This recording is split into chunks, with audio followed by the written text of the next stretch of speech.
Bonjour à tous. On peut prendre place? Merci beaucoup.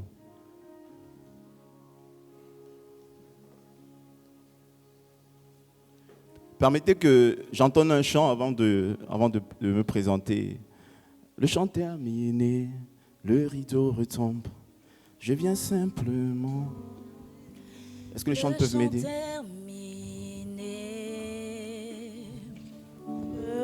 Le rideau retombe. Je viens simplement. Portez mon offrande, Seigneur. Portez mon offrande, car j'ai le désir de réjouir ton cœur, Seigneur. de réjouir ton cœur. Chabros kapanda la bros kalavadis. Le chant terminé, le rideau retombe. Je viens simplement. Oh, la bros kapandi, la bros kataya la badin. Portez mon offrande, car j'ai le désir, de réjouir ton cœur. La bros kantaya, la bros kataya. J'apporte plus qu'un beau chant. Chanter ne suffit pas. Chanter ne suffit pas Répondre à ton appel. pour répondre à ton appel. La bros kantaya. Les apparences sont trompeuses, Seigneur Jésus. Les apparences sont trompeuses. Tu vois bien au-delà. Tu vois bien au-delà. Tu sens de mon cœur, Oh Seigneur. Dieu, tu sens de mon cœur. Chabras kapanda la rokaya la. Je reviens au cœur de la louange. Pour tout centrer sur toi, Seigneur. Tout centré sur toi. Centré sur toi, Jésus. Centré sur toi, Jésus. Je renonce, Oui, Seigneur, je renonce à tous mes faux semblants, Seigneur. mes faux semblants. Pour tout centrer sur toi, Jésus. Pour tout centrer sur toi. Centré sur toi, Seigneur. Centré sur toi, Jésus. Centré sur toi, Jésus. Centré sur toi. Centré sur toi, Seigneur. Centré sur toi. Tout est centré sur toi. Tout est centré sur toi, Jésus. Centré sur toi. Centré sur toi. Centré sur toi, Saint-Esprit. Centré sur toi. Oh, alléluia.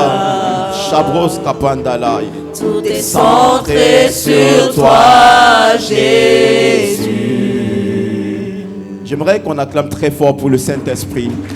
Est-ce que tu peux acclamer pour le roi des rois? Est-ce que tu peux acclamer pour celui qui est mort et ressuscité? Est-ce que tu peux exalter Jésus, l'agneau de Dieu, celui qui est assis sur le trône, et dont les 24 veillards et les êtres dans les cieux se prosternent et disent: tu es digne d'ouvrir le livre et d'en rompre les sceaux, parce que tu nous as rachetés de toutes les nations et de toutes les tribus pour faire de nous des rois et des sacrificateurs pour Dieu ton Père. Basco panda la brasca panda, raka panda la brosca, rekete que seke, mando brosca panda, rekete que seke, raka pando lo sakaba, rede le brosca pa, lendo skapanda ya, reke palunda bala baria, reke vasaka, mando paliandeske panda ya boria, reke seke ya balia bababa, masaka baba baba. Chabros kapanda la bra, sakapando li abaz. Alléluia. Reçois la gloire, Seigneur. Alléluia. Amen, amen. Pour s'asseoir, merci beaucoup. Qui est content d'être là ce matin? Ok, que Dieu vous bénisse. Alors, je suis honoré d'être parmi vous et de prendre la parole. Je veux remercier le pasteur Emmanuel, voilà, de m'avoir donné l'honneur d'intervenir. Est-ce qu'on peut acclamer pour lui? Et je voudrais profiter de l'occasion pour, voilà, bénir le Seigneur pour son mariage. Voilà, j'aimerais qu'on les acclame encore très fort, lui et son épouse. Alléluia. C'est la saison des mariages au jardin des brebis. Il y a aussi mon frère Ivan qui est là et son épouse. Je veux qu'on acclame encore très fort pour eux. Alléluia. Elle n'est pas là? Ah, d'accord. Bonjour. Dieu vous bénisse. En tout cas, donc moi je viens du Gabon. Donc moi je suis Rodrigue Toko, comme la sœur l'a dit tout à l'heure.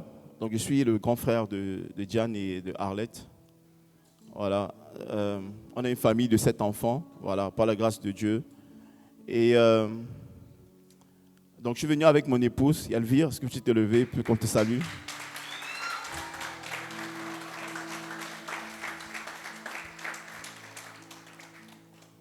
Alors nous sommes venus juste pour visiter la famille, parce que ça faisait un moment.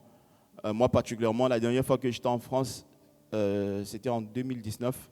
J'étais venu pour passer des examens. Alors dans le passé, j'avais vécu ici, pour terminer les études, entre 2011 et 2015. Après, le Seigneur, par sa grâce, dans sa volonté, a permis que je retourne au pays, en Afrique, parce que c'est là-bas qu'il m'appelait en fait. Et donc je suis aussi content de revoir la France, voilà. Et pour mon épouse, c'est la première fois aussi, elle est très contente d'être là. Et donc étant en vacances, le pasteur Emmanuel a saisi l'opportunité. Il a saisi l'opportunité pour voilà, me donner la parole. En tout cas, que la volonté de Dieu soit faite. Que la volonté de Dieu soit faite. Et je crois que ce matin, on va passer un très beau moment dans sa présence. Alléluia. Déjà, je vais vous dire que de l'extérieur, je ne sais pas si vous mesurez l'ampleur, mais vous faites une très belle œuvre. Parce que moi, je regarde vos vidéos sur Facebook. Voilà. Donc, je veux déjà encourager l'équipe de communication. Parce que le rendu est très beau. Voilà, c'est très attrayant. Ça sent vraiment en fait, ça reflète du sérieux. Ça reflète du sérieux quand on voit ce que vous faites. Et ça nous permet aussi de nous mesurer, de nous évaluer. On se rend compte que dans l'œuvre que nous faisons parfois, on se rend compte que nous sommes loin en fait. Et qu'on doit s'inspirer aussi de ce qui se fait ailleurs. En tout cas, vous êtes une source d'inspiration. Quand je vois les vidéos de baptême, les moments de communion fraternelle sur la page Facebook, c'est très encourageant. Donc j'aimerais qu'on acclame encore très fort pour le jardin des brebis. Amen.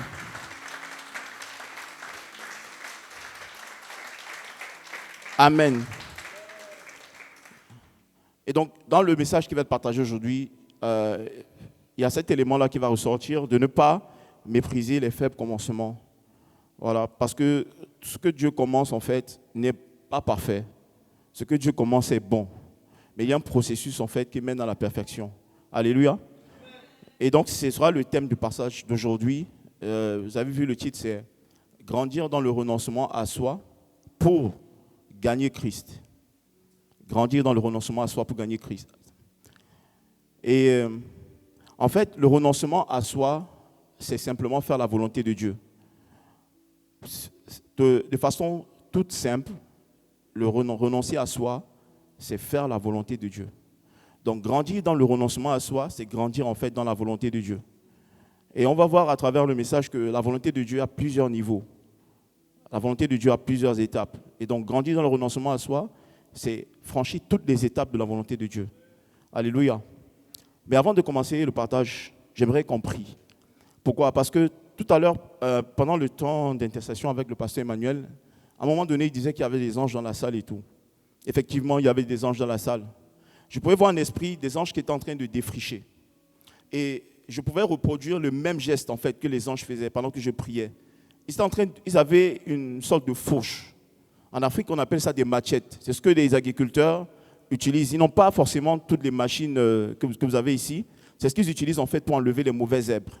Et après, j'ai commencé à méditer dessus pendant que je priais.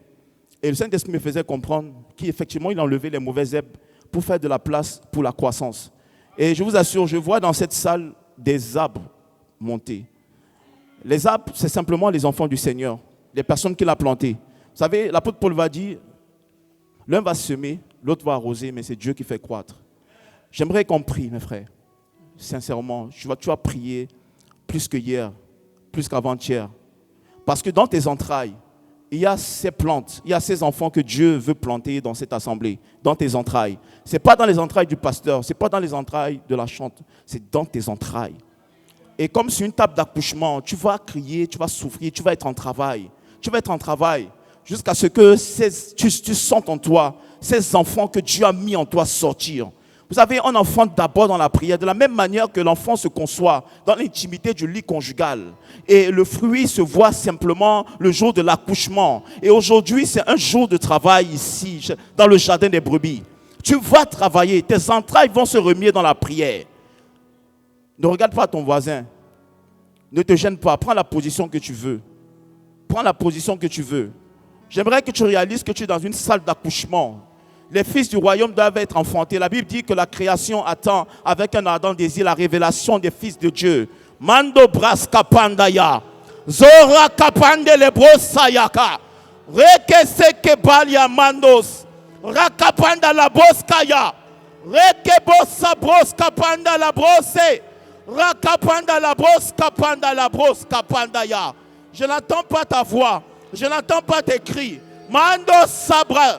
Mando sabra, mando sabra, mando sabra, mando sabra, mando sabra, rakapandaya, lo sarakapanda la brosse, reketebe, rakapanda la brossa, rekete sekete, rakataya bobo bobo, rakapandaya, mandapaya, mandapaya, rekete sekete, rakatakayaba, lo sarakapandolo, shakapandaya. Rekepandaya, Rekepandaya, Rambanda la bossa, le réveil, Seigneur, le réveil, Papa, les âmes, les fils du royaume, Mando bossa, les fils du royaume, Seigneur, les conversions, Mando braska pandaya, les conversions en masse, les conversions, le réveil, la résurrection, la vie. Bro bra ba ba ba ba. Rakapatayaka. Rekebe seke ya ba ba ba ba. Les sarakapandolo sakaya baba. Roka sakaya ba. Shakabadaba kataya. Rakapandaya kaba seke. Rekeba saka. Malabros kapandaya. Mandabaya badaka saka. Mandabaya basaka ya baba. Rosaka ya baba. Les bros kapandaya kaseke. La bros kapandaya. La bros kataka baba. Mando ya panda la bros katabali ba. Reke seke. Mandabara kataya. Reke seke tekaya baba. Malubreske falia pandaya. Ishakataya katabaya baba. Reke seke. Mandapata kayaba. Malibroska fasia. Yepanda la bra. Hey, shalabaha. Shakatakayaba. Shalabraska pa. Mandapanda kayaba baba sakapa baba. Lebroska panda yabraska pa. Rekatakayaba seke. Rakatakayaba baba sheke. Malabroska pandaya. Rakapandaya basakaya. Rakapalianda shakapadayaka. Que des âmes sortent de nos entrailles. Que le réveil sorte de nos entrailles. Père. Nous poussons au nom de Jésus. Malobras kapandaya. Rebaba baba shekebo skakaya baba. Raya sakaya baba. Rakapanda la broskaya baba sheke. La broskapandaya. Laika sheka palia mandas. Malabraskapanda la baba. Que ça coule. Malobraskapandaya. Pendant qu'on priait, je pouvais voir en esprit des personnes qui voulaient avancer, mais qui étaient comme enchaînées. Elles étaient comme retenues par une chaîne. Mais ces personnes essayaient d'avancer, un peu comme un chien qui est en laisse. Et je demandais au Saint-Esprit, c'est quoi cette chaîne? Le Saint-Esprit me dit, ce sont des limites que ces personnes se sont elles-mêmes fixées. Ce matin, Mando Bros Kapandaya, les limites que tu t'es fixées dans le Seigneur, Branda Bros Kapanda, vont exploser, vont exploser, vont exploser. Basko Pandaya, Shaka Pandaya ba Sakaba, Breska Pandaya Boskapa.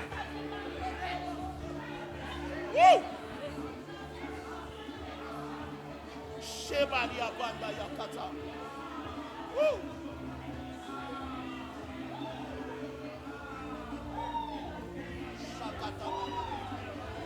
Manda Braska Pandaya.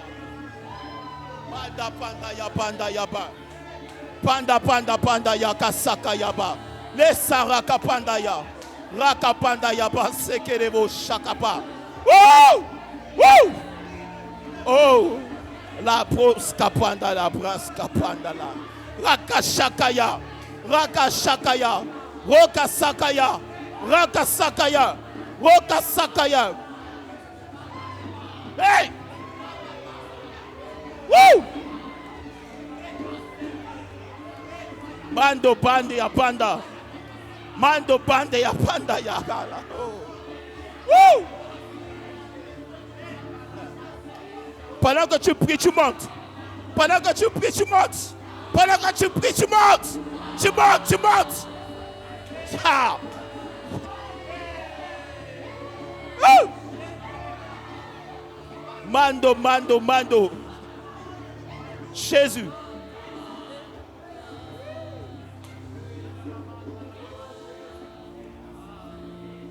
Ah. Tu m'emmènes dans les hauteurs avec toi. Tu me prends. Shepakataya. Rakataya. Rakataya. Rakataya kasakaya. Rakasakaya badasakaya. Wow! Shakataya kataya. Rokasakaya.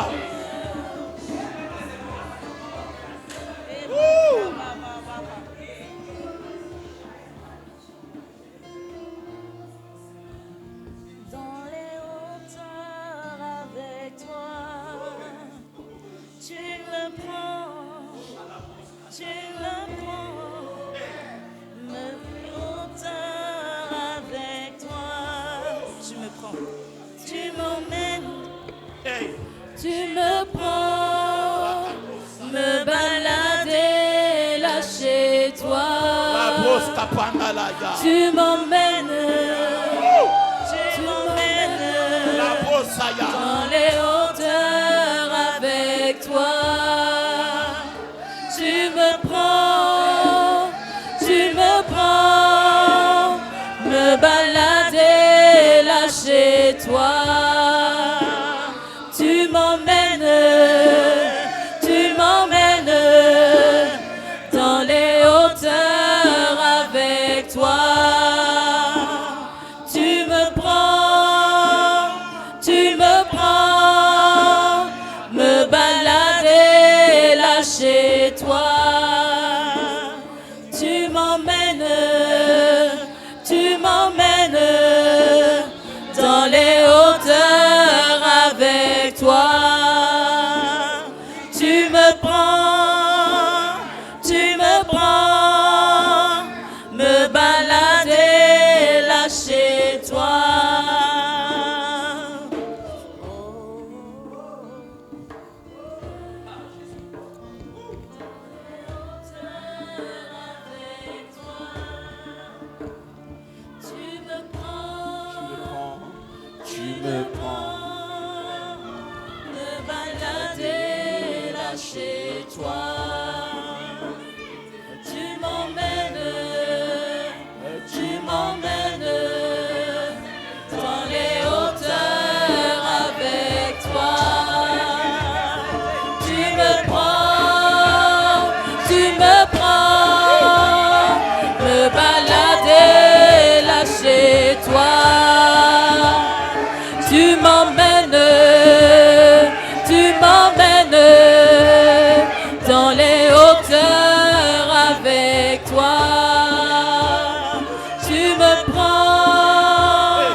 là chez toi. Tu m'emmènes dans les hauteurs avec toi. Tu me prends, me balader là chez toi. Tu m'emmènes dans les hauteurs avec toi. Tu me prends, me balader là chez toi.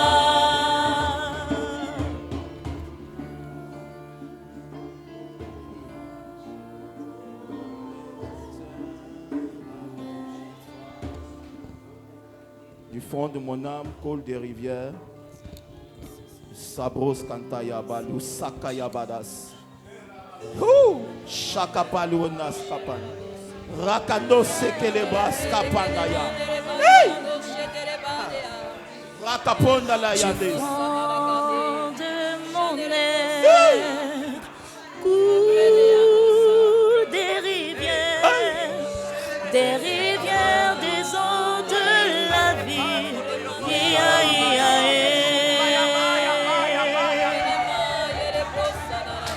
Du fond de mon air coule des rivières, des eaux de la vie.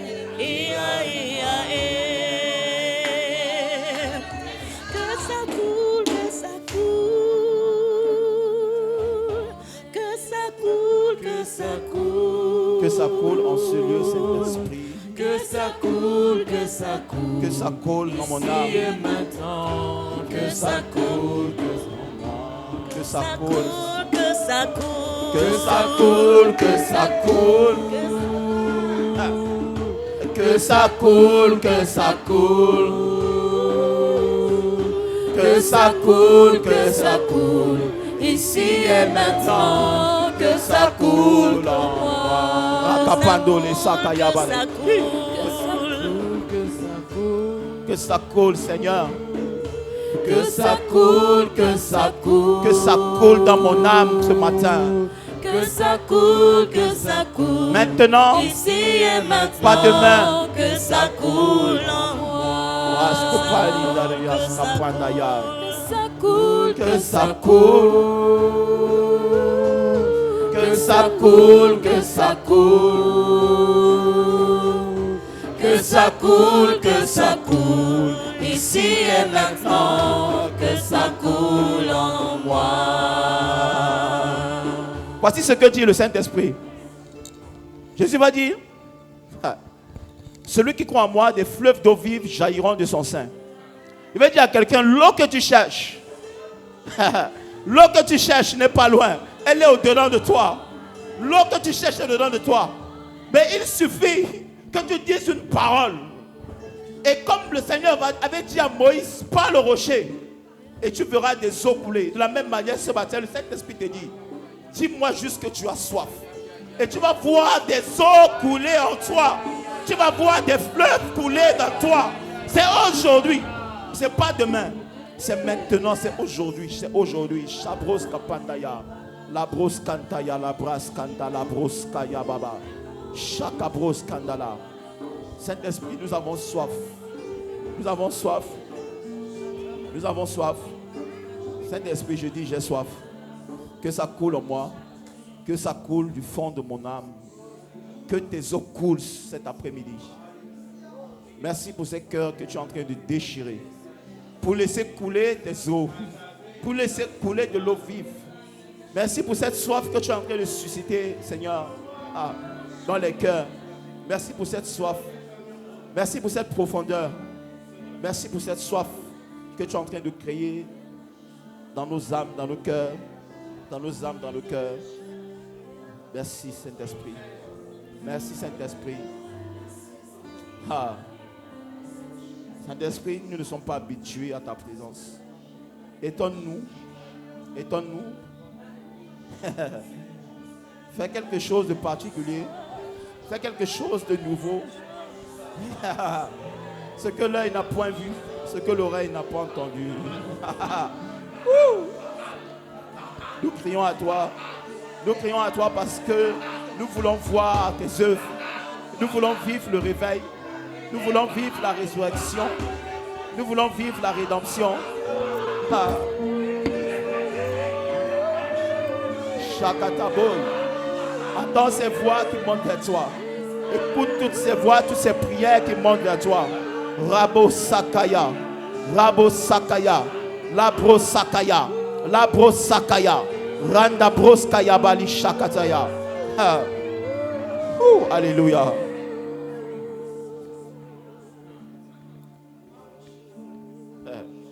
Saint-Esprit, merci. Merci Saint-Esprit.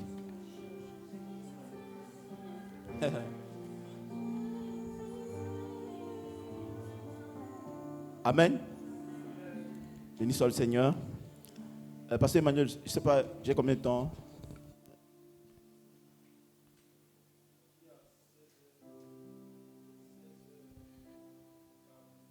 Ok, merci. Très bien. Donc, comme je disais, on va parler du renoncement à soi. Le passage de base que je voudrais prendre, c'est dans Luc, chapitre 9.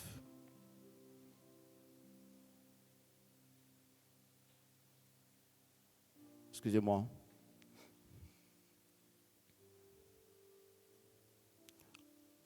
Donc, Luc, chapitre 9, versets 23 à 24.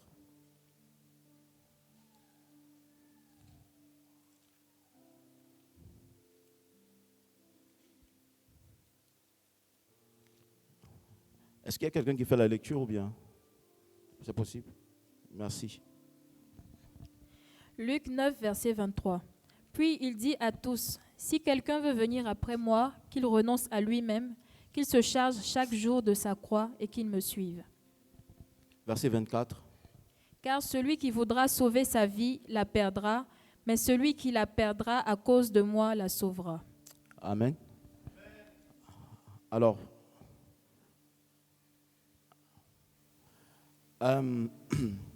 au verset 24, le Seigneur Jésus ici parle d'un prix ou d'une victoire, d'une médaille, comme on peut l'appeler comme ça, d'une récompense qu'on appelle la vie.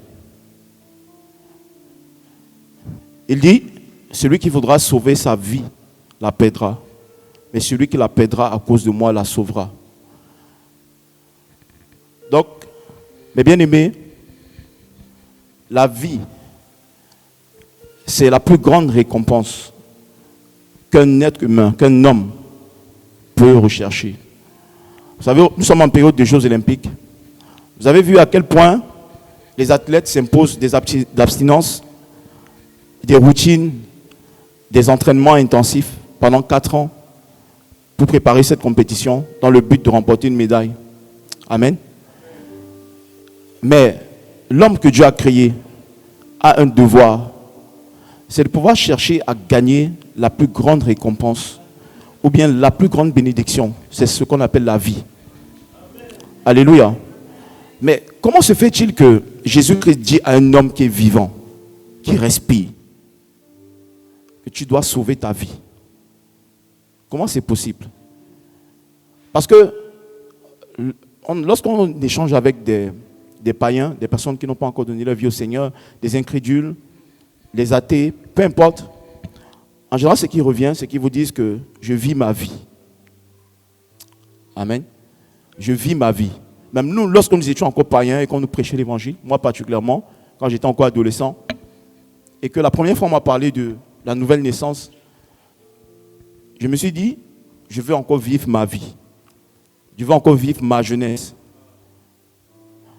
C'était en bon insensé qu'on pouvait répondre comme ça. Pourquoi? Parce qu'on croyait avoir la vie. Mais en réalité, on ne l'avait pas. Donc, ce n'est pas parce qu'un homme est debout, ce n'est pas parce qu'un homme respire, ce n'est pas parce que vous nous sommes assis dans cette salle et que nous pouvons entendre et voir de nos yeux que nous avons la vie. Pourquoi? Parce que la vie, c'est une personne.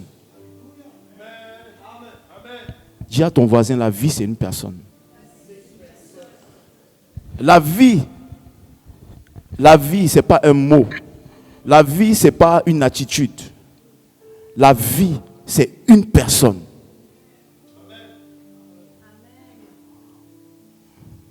Jean chapitre 1.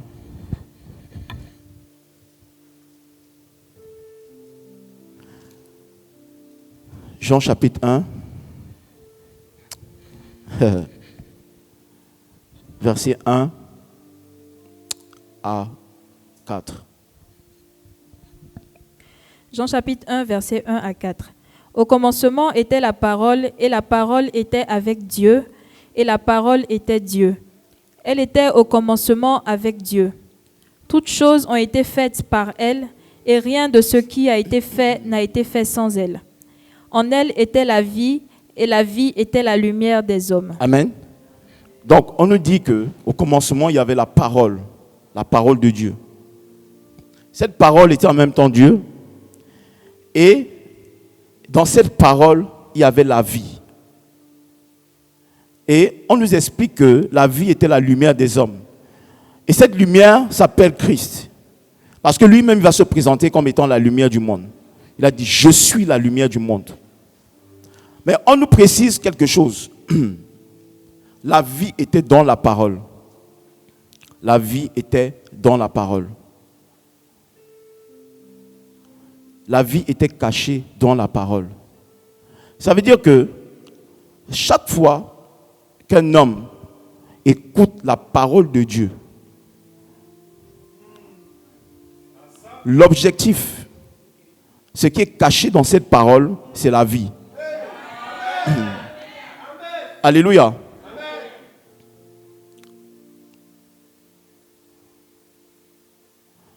Ça veut dire que lorsque tu reçois la parole de Dieu, recevoir la parole de Dieu, c'est mettre sa foi dans cette parole. Dans la suite de ce chapitre que nous venons de lire, on nous dit que les siens ne l'ont pas reçu. Il est venu chez les siens, mais ils ne l'ont pas reçu. Mais à ceux qui l'ont reçu, il leur a donné le pouvoir, la capacité de devenir enfants de Dieu. Lesquels sont nés non de la chair, ni du sang, ni de la volonté de l'homme, mais ils sont nés de Dieu. Donc, celui qui n'a pas reçu la parole ne peut pas avoir la vie. Voilà pourquoi, mes frères, il n'y a pas de vie en dehors de Jésus-Christ.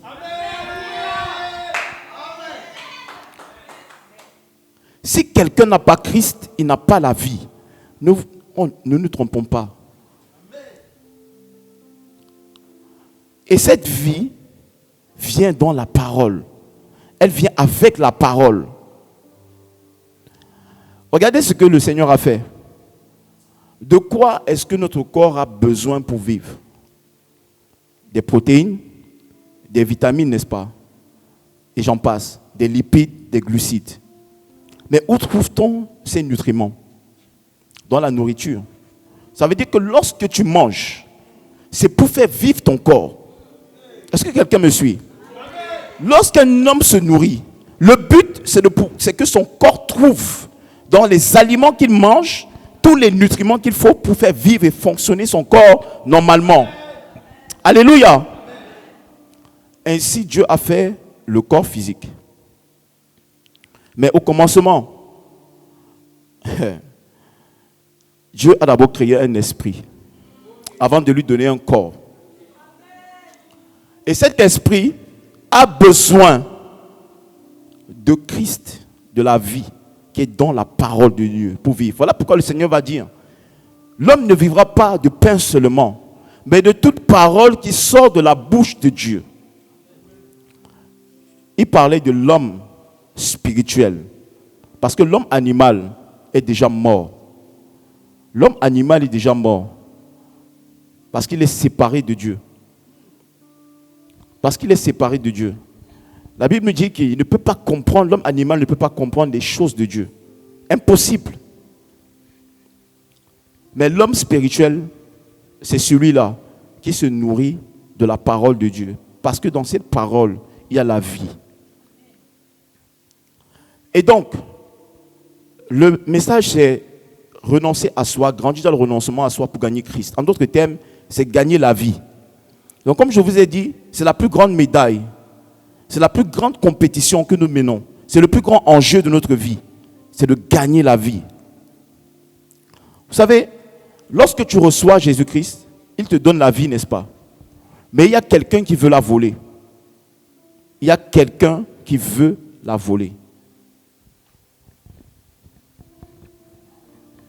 Il y a quelqu'un qui veut la voler. Parce que lui, il a perdu la sienne. Il était dans le ciel, il a été précipité. Mais il veut entraîner le maximum de personnes avec lui. Donc si, comme moi, tu es là ce matin, tu as reçu la vie, ce message te concerne. Le Saint-Esprit veut te donner des armes, des clés, des stratégies pour pouvoir remporter ce prix que nous appelons la vie. Pour pouvoir conserver ta couronne jusqu'à la fin. Maintenant, si tu n'as pas encore reçu Christ, c'est l'occasion pour toi de le désirer. Si tu as pris conscience que sans Christ, il n'y a pas la vie, ça veut dire que tu as compris que tu as besoin de le recevoir pour commencer à vivre. Ta vie commence le jour où tu rencontres Christ. La Bible dit, nous étions morts dans nos offenses. Nous étions morts dans nos offenses. Donc, celui qui vit et pratique le péché, bien que respirant, bien qu'il ait un corps physique, selon la parole de Dieu, cette personne est morte. Mais il a la capacité de revenir à la vie, d'être ressuscité avec Christ, par la foi, par le baptême. Parce que le baptême, c'est le symbole de la foi en la mort et en la résurrection de Christ. Lorsque tu acceptes Jésus-Christ dans ton cœur, ça veut dire que tu reconnais qu'il est mort pour tes péchés. Et que tu meurs avec lui. Ta vie ancienne, toutes les choses que tu faisais dans le passé, tu acceptes que tu es délivré de cela. Parce que Christ a payé le prix pour toi. Le salaire du péché, c'est la mort. Le salaire du péché, c'est la mort. Mais Dieu a donné Jésus-Christ à ta place, son Fils unique, pour que toi, tu ne meurs pas, mais pour que tu vives. Lui, il est rentré dans le tombeau. Il est allé dans le séjour des morts. Il a fait 3 jours et 3 nuits. Mais toi, Dieu t'accorde la grâce de rentrer simplement dans les eaux du baptême. Simplement dans les eaux du baptême. Lorsque tu rentres dans les eaux du baptême, tu es en train de passer 3 jours et 3 nuits. Mazobras kapanda la brosse kapali. Mazora kapandi la brosse kaya sheke les bras kapandaya. Mando le bras kapandaya. Ça veut dire que les apôtres avaient compris ce mystère. Voilà pourquoi lorsqu'ils prêchaient l'évangile, ils obligeaient, ils ordonnaient que ceux qui ont cru soient baptisés. Parce qu'ils savaient qu'il y a la dimension de la puissance de la résurrection qu'on ne peut pas vivre lorsqu'on n'est pas passé par les eaux du baptême. Exemple, la Bible nous dit que lorsque Jésus a été baptisé, le ciel s'est ouvert et l'Esprit est descendu comme une colombe. Lorsque Jésus est sorti des eaux du baptême, le ciel s'est ouvert. Regardez, lorsque Jésus-Christ est ressuscité, n'est-ce pas? Qu'est-ce qui s'est passé? Il a dit à ceux qui étaient avec lui qu'ils devaient retourner vers le Père, n'est-ce pas? À un moment donné, dans Actes chapitre 1, on nous dit que les apôtres étaient là, ils ont vu Jésus monter vers le ciel. Monter vers le ciel. Monter vers le ciel. Comment un homme qui est sur la terre peut-il monter vers le ciel? Alors que Jésus-Christ pouvait nous dire quelque part que personne n'est jamais monté au ciel. Ça veut dire quoi? L'ouverture du ciel est rattachée à la résurrection de Christ. Avant que Christ ne soit ressuscité, le ciel était fermé. Avant que Christ ne soit ressuscité, le ciel était fermé. Ce qui fait que aucun homme ne pouvait monter vers Dieu vers le ciel. Ceux qu'on a enlevés comme Élie, ils sont arrivés dans un certain niveau de ciel. Parce que l'apôtre Paul va nous parler de minimum 3 dimensions. Mais Jésus-Christ va nous dire qu'il a tracé un chemin vivant et nouveau. Voilà pourquoi il va dire, dans Jean 14, verset 7, je suis le chemin. Le chemin pour aller où? Au ciel. Le chemin pour aller où? Au ciel. Et il va dire dans la suite, je m'en vais vers le Père. Et quelqu'un va dire, my God, montre-nous le chemin, montre-nous le Père, cela nous suffit. My God, si tu veux aller au Père, si tu veux aller au ciel, il est vrai qu'avant le chemin était fermé, mais désormais, celui qui croit en moi, celui qui me reçoit, de la même façon que je vais monter dans Actes chapitre 1, tous ceux qui croiront en moi vont monter avec moi. Voilà pourquoi la Bible nous dit, dans Éphésiens chapitre 1, qu'il nous a fait asseoir dans les lieux célestes en Jésus-Christ. My God. My God. Mais mon frère, tu ne peux pas monter si tu n'es pas descendu.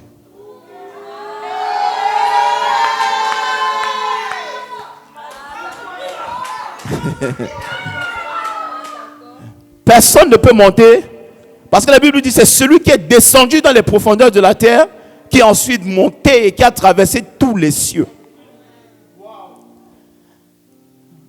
Tu veux monter? Baptême. Baptême. Jean-Baptiste va dire à Jésus, je ne peux pas te baptiser. Mais Jésus savait que pour que le chemin soit ouvert, il fallait passer par les eaux du baptême. Et toi, qui es-tu pour estimer que tu n'as pas besoin de passer par les eaux du baptême? Celui qui dit qu'il n'a pas besoin de passer par les eaux du baptême est en train de renoncer à sa place dans le ciel. Je reprends.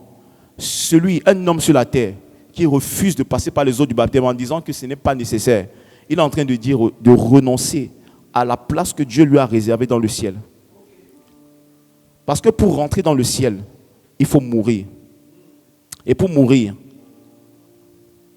il faut passer par les eaux du baptême. On meurt par la foi en Jésus-Christ.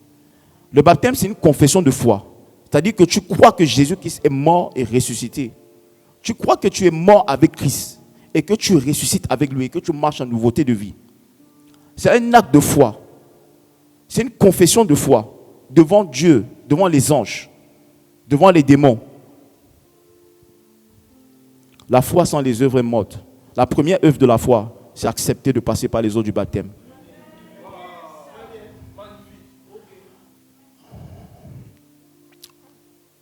Ceux qui croiront et qui seront baptisés, nous dit Marc 16, seront sauvés. Je suis sûr que le Saint-Esprit parle à quelqu'un. Je ne sais pas si tout le monde ici est passé par les eaux du baptême, mais je suis sûr que ce message s'adresse à quelqu'un.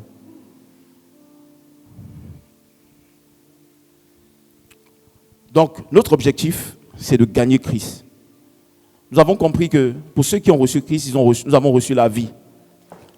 Mais il faut batailler, il faut combattre, il faut grandir, il faut se perfectionner pour pouvoir conserver et recevoir ce prix.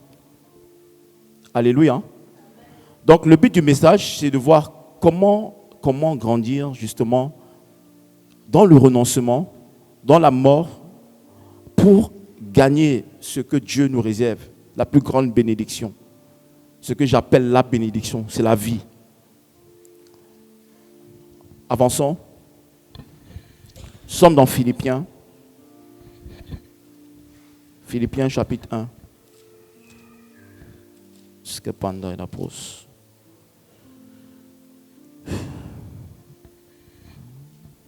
Tout l'honneur, la gloire, le pouvoir à toi, tout l'honneur, la gloire, le pouvoir à toi, Saint-Père, nous t'adorons, précieux Jésus, oh, mon Sauveur, Saint-Esprit, nous t'attendons, Saint-Esprit, nous t'attendons, Saint-Esprit, nous t'attendons pour ton feu, pour ton feu, pour ton feu, Seigneur, pour ton feu. Philippiens 1, verset 3 à 7. Philippiens 1, verset 3. Je rends grâce à mon Dieu de tout le souvenir que je garde de vous, ne cessant dans toutes mes prières pour vous tous de manifester ma joie au sujet de la part que vous prenez à l'Évangile depuis le premier jour jusqu'à maintenant. Je suis persuadé que celui qui a commencé en vous cette bonne œuvre la rendra parfaite pour le jour de Jésus-Christ. Amen. On peut s'arrêter là, merci. Alors, regardez, l'apôtre Paul s'adresse ici à l'église de Philippe. Il dit, en fait, je paraphrase, il dit qu'il est dans la joie au sujet de leur foi, de ce qu'ils font, de l'œuvre que le Seigneur a commencé à accomplir au milieu d'eux. Mais il ne s'arrête pas là. Il dit, verset 6, « Je suis persuadé que celui qui a commencé en vous cette bonne œuvre la rendra parfaite pour le jour de Jésus-Christ. » Alors, vous savez, lorsque vous méditez les Écritures, vous pouvez faire ce qu'on appelle la transposition. Ici, l'auteur s'adresse à l'église de Philippe, n'est-ce pas? Si tu es membre de l'église Jardin des Brebis, je vais t'inviter à transposer. Vous avez certainement un père, n'est-ce pas, dans la foi, qui est l'évangéliste Jacques. Et ici, l'apôtre Paul dit justement qu'il manifeste sa joie devant le Seigneur au sujet de la façon dont vous vivez l'évangile. Alléluia. Amen. Donc, certainement, récemment, vous avez eu une veillée avec le padre Jacques. Et on a vu lui sur la page Facebook comment il faisait des éloges pour vous, n'est-ce pas? Il était dans la joie à cause de l'œuvre que vous faites. Mais regardez ce que l'apôtre Paul va dire ici au verset 6. Il dit que je suis persuadé que celui qui a commencé en vous cette bonne œuvre la rendra parfaite. Donc, tout ce que vous pouvez voir, tout ce que le Seigneur a commencé à faire avec vous, c'est quelque chose de bon, n'est-ce pas? Et l'apôtre Paul dit ici qu'il est persuadé que ce qui est bon parmi vous là va devenir parfait. Amen. Alléluia.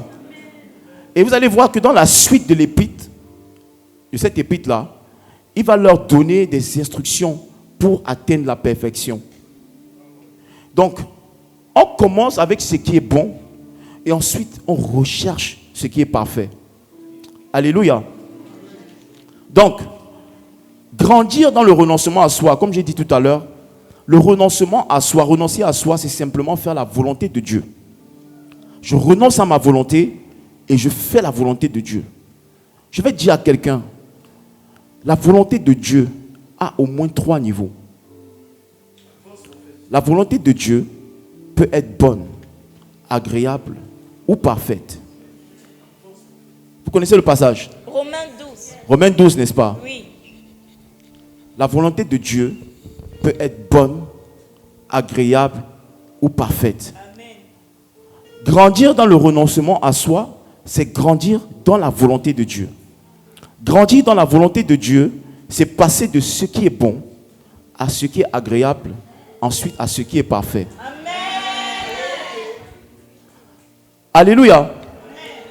Grandir dans la volonté, grandir dans le renoncement à soi, c'est grandir dans les œuvres qui sont bonnes, ensuite qui sont agréables et qui sont parfaites. Amen. Donc renoncer à soi, c'est faire la volonté de Dieu. Tout simplement. Il n'y a rien de mystérieux. Quand je renonce à moi, je décide de faire la volonté de Dieu. Mais pour faire la volonté de Dieu, il faut la connaître. Il faut connaître ce qui est bon. Il faut connaître ce qui est agréable.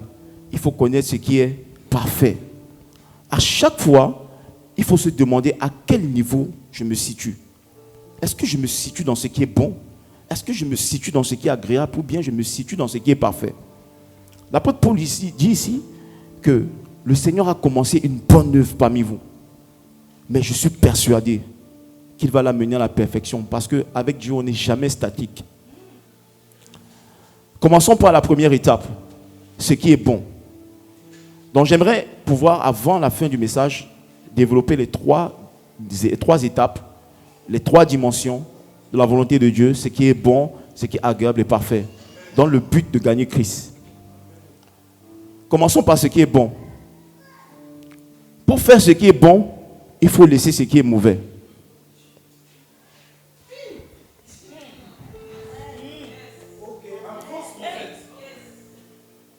Voilà pourquoi dans le livre d'Hébreux, l'auteur va parler du renoncement aux œuvres mortes. Alléluia. Donc, la bonne œuvre de Dieu dans nos vies commence d'abord par la délivrance de l'esclavage du péché. Alléluia. Ce qu'on appelle les œuvres mortes. Tout ce qui est mauvais aux yeux du Seigneur.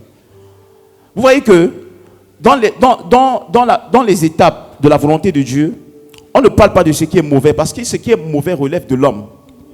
Donc ça veut dire que pour commencer à rentrer dans la volonté de Dieu, il faut d'abord se débarrasser de ce qui est mauvais.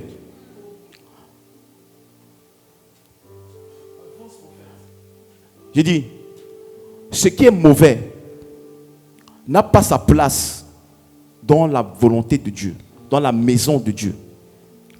Tout ce que Dieu veut est soit bon, soit agréable, soit parfait.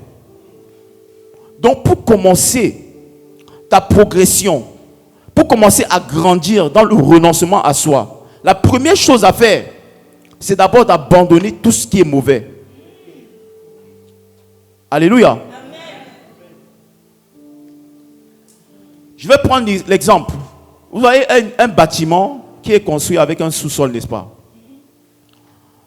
Alors, je suppose que le sous-sol a 7 niveaux. Alléluia. Donc, si vous vous placez dans l'ascenseur au niveau 0, normalement vous allez voir des boutons, n'est-ce pas? On va vous indiquer -7, -6, -5, 4, 3, 2, 1, n'est-ce pas? Les 7 niveaux inférieurs, c'est ce qu'on appelle les œuvres mortes. C'est le péché, c'est la débauche, c'est l'immoralité, c'est la calomnie, la médisance, tout ce qui va avec, tout ce qui relève du malin. Alléluia. C'est ce qu'on appelle les œuvres mortes, les œuvres des ténèbres, les œuvres infructueuses des ténèbres, ce qui se fait dans le noir. Voilà pourquoi ce qui se fait dans le sous-sol, c'est ce qui est obscur. Alléluia. Donc, maintenant, la marche avec Dieu, c'est comme commencer au niveau 0, n'est-ce pas? Et au fur et à mesure, nous devons arriver au sommet. Alléluia. Donc nous, lorsque nous venons à Christ, nous sommes comme des personnes qui nous trouvons au niveau le plus bas. Alléluia. Tu ne peux pas quitter le niveau, le sous-sol et arriver à l'étage, n'est-ce pas, sans passer par le niveau 0. Tu ne peux pas arriver au dernier niveau, aux étages supérieurs, sans passer par les étages inférieurs. Alléluia. Donc regardez les hommes. Il y en a qui se trouvent au niveau -3, -4, -5. Mais qu'ils veulent recevoir Christ. La première des choses à faire, c'est d'abord de sortir des étages inférieurs. Donc si quelqu'un n'a pas encore renoncé aux œuvres des ténèbres, si quelqu'un n'a pas encore renoncé à tout ce qui relève du monde, il ne peut pas commencer à parler d'un processus de croissance. La croissance spirituelle commence par le renoncement aux œuvres mortes. Allô, allô? La croissance spirituelle commence par le renoncement aux œuvres mortes. Donc, lorsque quelqu'un n'a pas encore renoncé au péché, on ne peut pas encore parler de croissance spirituelle. La Bible dit quoi? Celui qui est né de Dieu ne pratique pas le péché. Celui qui est né de Dieu ne pratique pas le péché. Parce que la semence de Dieu demeure en lui et il ne peut pécher. On parle de la pratique, le fait de vivre, de demeurer et d'habiter dans les œuvres mortes. Vous allez voir qu'à chaque fois qu'on parle des enfants de Dieu, on parle toujours du fait de demeurer, d'habiter. David dit, je demande une seule chose que je désire ardemment, c'est d'habiter dans la maison de Dieu tous les jours de ma vie. Donc, une personne qui n'a pas encore renoncé à sa vie passée, une personne qui n'a pas encore renoncé aux choses qui le souillent, ne peut pas prétendre habiter dans la maison de Dieu parce que rien de souillé ni d'impur ne peut rentrer dans sa maison. Voilà pourquoi il dit la vraie religion consiste non seulement à visiter les orphelins et les veuves, mais à se débarrasser et se préserver des souillures du monde.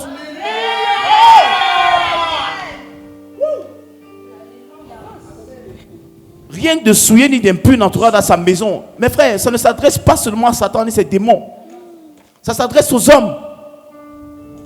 Alléluia. Regardez. La Bible nous dit que la maison de l'Éternel est bâtie sur une montagne. Est-ce que vous connaissez la montagne de Sion? La cité de David. My God. Regardez, lorsque le Seigneur, dans Exode 19, va décider de visiter Moïse et les anciens d'Israël sur la montagne, qu'est-ce qu'il va faire? Il va dire, demande au peuple de se sanctifier pendant 3 jours, parce que je vais descendre sur la montagne. Et que même si une bête s'approchait, elle va mourir. Et le peuple va trembler. Ils vont dire, toi Moïse, va, parle avec lui. Mais nous allons rester en arrière. Parle avec lui. Parce qu'il se sentait indigne de s'approcher de cette montagne. Mais comment se fait-il que de nos jours, des personnes osent s'approcher de la montagne de Sion en étant impures et souillées? My God. Est-ce le même Dieu que nous prions? Est-ce le même Dieu que nous prions? Est-ce le même Dieu que nous prions? La Bible dit que vous ne vous êtes pas approchés d'une montagne qu'on pouvait toucher, mais de la Jérusalem céleste, de la myriade d'anges, de l'assemblée des premiers-nés dont le nom est inscrit dans les cieux, de la cité du Dieu vivant, la montagne de Sion. Mes frères, on nous parle d'une montagne physique. Les hommes se sentaient souillés. Dieu va leur dire, ne vous approchez pas de vos femmes. Dis-leur de ne pas s'approcher de vos femmes pendant 3 jours. Parce qu'après l'acte, il y avait ce sentiment de souillure qui animait l'homme. Même une bête ne devait pas s'approcher. Mais comment se fait-il de nos jours? On parle du Saint-Esprit. Mais des personnes s'approchent du Saint-Esprit en conservant leur souillure. Rien d'impur ni de souillé ne rentrera dans sa maison.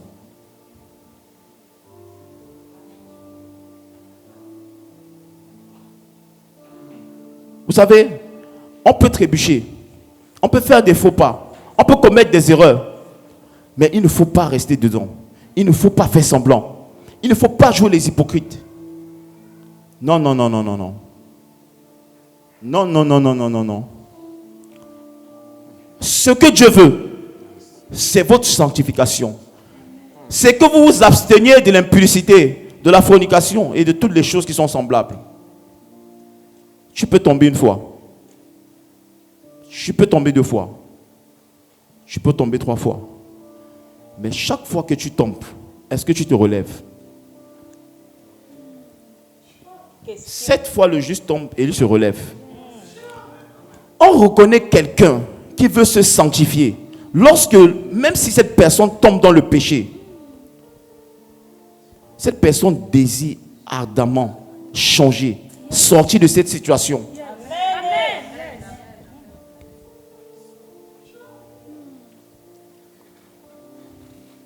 Comment te comportes-tu lorsque tu chutes? Comment te comportes-tu lorsque tu fautes? Regardez, l'histoire d'Ananias et Saphira, cette triste et célèbre histoire. Pierre va leur dire que vous avez menti. Comment est-il arrivé que vous mentiez au Saint-Esprit? Alléluia. Amen. Comment c'est possible? Est-ce que vous vous rendez compte de ce que vous êtes en train de faire?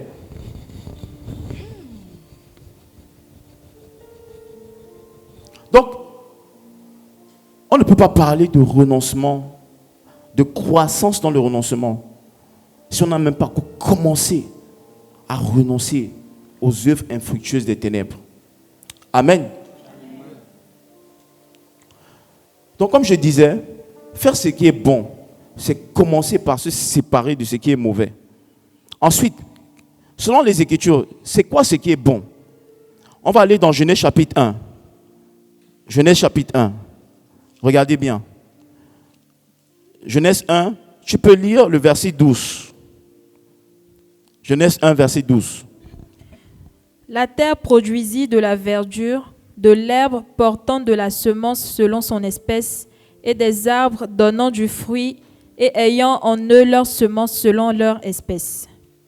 Dieu vit que cela était bon. Amen. Alors, Dieu va créer tout ce que vous savez, le ciel, la terre, les arbres, les animaux. Ensuite, Dieu va s'arrêter et il va voir que ce qu'il avait fait était bon. Pourquoi Dieu voit que cela est bon? On nous parle ici de la création. Pourquoi Dieu examine le ciel? Il regarde la terre, il regarde les animaux, il regarde les arbres, et ensuite il se dit, cela est bon. Pourquoi? Quand j'ai commencé à me poser cette question, le Saint-Esprit m'a répondu. Il m'a dit, voici, pourquoi cela est bon? Parce que tout ce qui est bon, c'est ce qui raconte la gloire de Dieu. Ce qui est bon, c'est ce qui raconte la gloire de Dieu. C'est ce qui glorifie Dieu. C'est ce qui témoigne de la grandeur, de la nature, de la divinité de Dieu. Regardez, le psaume 19 dit, les cieux racontent la gloire de Dieu. Donc, lorsque Dieu crée le ciel, la terre, les animaux, il s'arrête, il se dit, il voit dans ce qu'il a créé des choses qui vont raconter sa gloire. Et donc, cela est bon. Et dans Romains chapitre 2, on nous dit que, Romains 1, je crois qu'à partir du verset 18, on nous dit que la création raconte la gloire de Dieu, n'est-ce pas? Les perfections invisibles de Dieu, sa divinité se voit comme à l'œil nu lorsqu'on les considère dans ses ouvrages. De telle façon que ceux qui regardent ces choses ont connu Dieu, mais ils ne l'ont pas glorifié comme Dieu. Donc ça veut dire que tout ce qui est créé est censé manifester, raconter, exalter, dessiner un tableau, une image de Dieu. De telle façon que ceux qui les regardent puissent glorifier Dieu. Amen. Donc tout ce qui est bon selon les Écritures, c'est ce qui raconte la gloire de Dieu. Donc si tu veux savoir si une œuvre que tu fais est bonne, pose-toi la question de savoir, est-ce que cette œuvre glorifie Dieu? Voilà pourquoi dans Matthieu, je crois que c'est Matthieu 9, excuse-moi, je vais trouver la référence.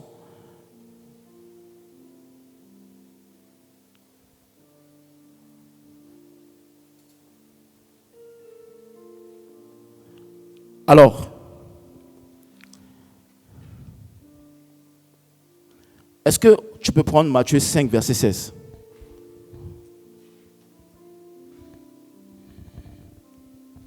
Merci. Matthieu 5, verset 16. Que votre lumière luise ainsi devant les hommes, afin qu'ils voient vos bonnes œuvres et qu'ils glorifient votre Père qui est dans les cieux. Amen. Donc Jésus parle ici d'un ensemble d'œuvres qu'il appelle les bonnes œuvres, que nous devons pratiquer, afin que ceux qui voient ces œuvres glorifient Dieu. Donc le but des bonnes œuvres, c'est d'emmener les gens qui sont autour de nous à glorifier Dieu. Amen. Alléluia. Et donc, vous allez voir que en ce qui concerne ces bonnes œuvres, c'est simplement les œuvres de justice. Tout ce qui relève de la justice de Dieu. La bonté, la vérité, la douceur, la libéralité et toutes ces choses. Alléluia. Donc, nous avons premièrement la responsabilité de ce que, par notre vie, par notre quotidien, les personnes qui sont autour de nous puissent voir Dieu et le glorifier. La création joue son rôle, le ciel, la terre, les animaux. Mais nous aussi, en tant que créatures, nous avons le devoir, par les bonnes œuvres que Dieu donne à chacun d'entre nous, de pratiquer, de le glorifier. Donc mes frères, regardez. Lorsqu'un homme ou une femme déshonore son corps par toutes sortes de vices que nous pouvons voir dans ce monde, il est en train de déshonorer Dieu. Parce que, regardez, les personnes, il y a des gens qui vont dire, mais si Dieu existe, pourquoi tant de mal? Pourquoi tant de souffrance? Pourquoi des personnes sont violées? Pourquoi est-ce que des personnes sont tuées? Pourquoi est-ce qu'il y a des meurtres? Pourquoi il y a des kidnappings si Dieu existe? Pourquoi tant de souffrance? Mais celui qui dit ça oublie que Dieu a donné la responsabilité à l'homme de le glorifier. Donc lorsque Dieu te dit de ne pas faire du mal à ton prochain, il est simplement en train de te dire glorifie-moi en faisant le bien. Donc lorsque tu fais du bien à ton prochain est censé reconnaître cela et glorifier ton Dieu. Amen. Alléluia.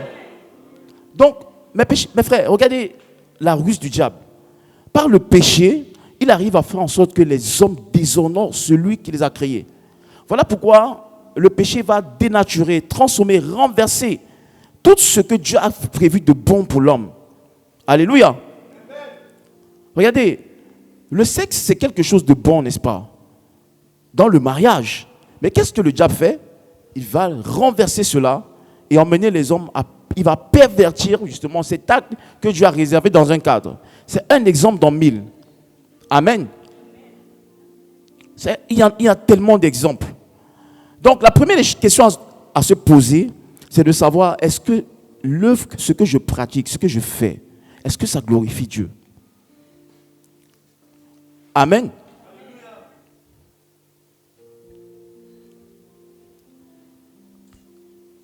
Donc la première étape du renoncement à soi, bien aimé, c'est de chercher à faire tout ce qui va glorifier Dieu. Tout ce qui va glorifier Dieu. Donc notre vie est destinée à glorifier le Seigneur. Alléluia. La deuxième étape du renoncement, c'est de passer à ce qui est agréable. C'est de passer à ce qui est agréable. Qu'est-ce qui est agréable? Alors, ce qui est agréable, mes bien-aimés, c'est ce qui est capable de faire sortir une parole du cœur de Dieu. Je reprends. Ce qui est agréable, c'est ce qui est capable de faire parler le cœur de Dieu. Je vous dis quelque chose. Ce que Dieu dit de sa bouche ne reflète pas toujours totalement ce qu'il dit dans son cœur. Ce que Dieu dit de sa bouche ne reflète pas toujours totalement ce qu'il a dit dans son cœur. Je vais vous donner quelques exemples. Il y a une histoire que vous connaissez tous, mais je suis sûr qu'il y a un détail qui est passé, qui a échappé à beaucoup d'entre vous. Est-ce qu'on peut aller dans l'histoire de Noé, s'il vous plaît? Genèse chapitre 8. Genèse 8. Genèse chapitre 8, versets 20 à 22. Noé bâtit un autel à l'Éternel. Il prit de toutes les bêtes pures et de tous les oiseaux purs, et il offrit des holocaustes sur l'autel. L'Éternel sentit une odeur agréable, et l'Éternel dit en son cœur, « Je ne maudirai plus la terre à cause de l'homme, parce que les pensées du cœur de l'homme sont mauvaises dès sa jeunesse. Et je ne frapperai plus tout ce qui est vivant comme je l'ai fait. » Amen. Tu peux t'arrêter là, merci. Regardez ce qui s'est passé. Noé a bâti un autel, n'est-ce pas, à l'Éternel. Alors, regardez le verset 21. On nous dit, l'Éternel sentit une odeur comment? Une odeur comment? Et qu'est-ce qui s'est passé ensuite? À cause de cette odeur agréable, à cause de cet acte agréable que Noé a posé, la Bible nous dit, l'Éternel dit en son cœur. Dieu n'a pas parlé à Noé. Dieu a parlé dans son cœur. Parce que Noé a posé un acte qui va bouleverser, toucher, remuer les entrailles de Dieu. À ce moment, Noé ne savait pas encore ce que Dieu avait résolu dans son cœur. Amen. Soyons attentifs. Noé va poser une action agréable. Et Dieu, il va toucher le cœur. Et il va arracher une parole qui sort du cœur de Dieu. Dieu dit à son cœur, je ne frapperai plus. Regardez la suite, au chapitre 9, verset 1. Ma soeur, lis s'il te plaît. Dieu bénit Noé et ses fils et leur dit, soyez féconds, multipliez et remplissez la terre. Amen. Alors quand vous lisez la suite, vous allez voir que la bénédiction que Dieu, la parole que Dieu va donner à Noé n'a rien à voir avec ce qu'il a d'abord résolu dans son cœur. Est-ce qu'il y a des lecteurs de la parole ici? La bénédiction, la parole qui va sortir de la bouche de Dieu, ici au chapitre 9, n'a rien à voir avec ce que Dieu a résolu dans son cœur. Dieu va donner une bénédiction à Noé. Alléluia. Mais en dehors de cette bénédiction, il y a une résolution que Dieu avait prise dans son cœur. Je vais dire à quelqu'un, il y a des actions que tu poses. Tu ne te rends pas compte. Mais à cause de ces actions, le cœur de Dieu est touché. Et un décret est pris et signé dans le ciel.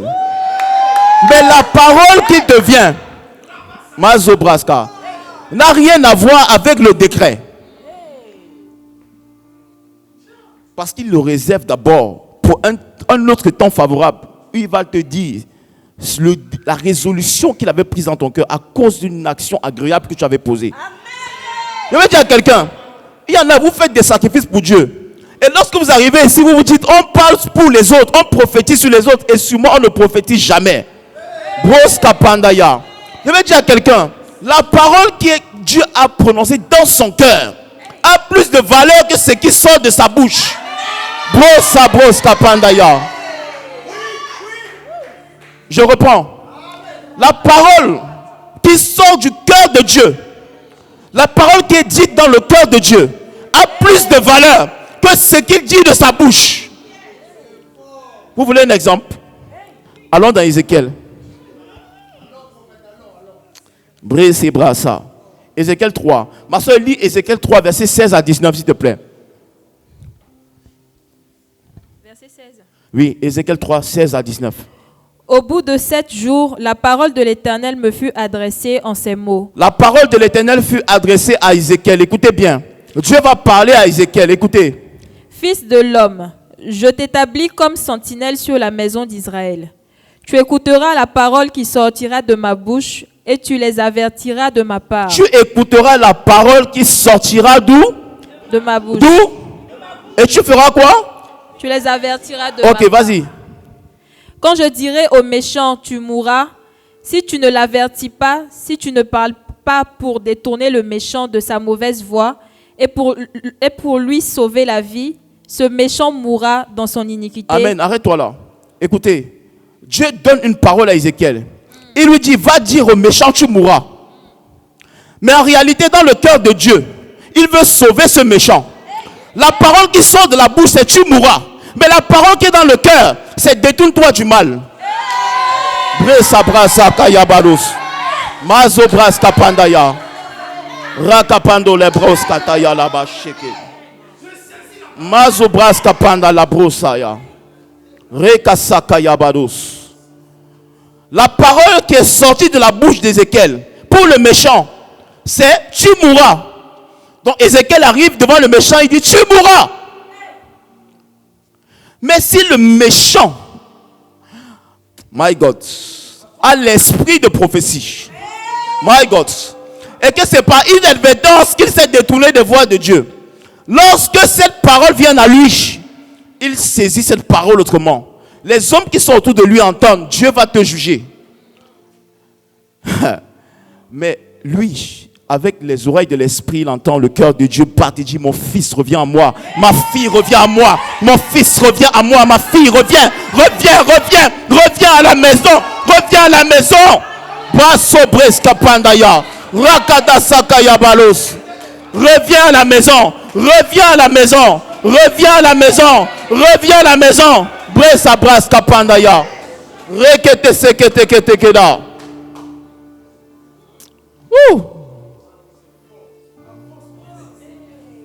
Shedebo Santaya.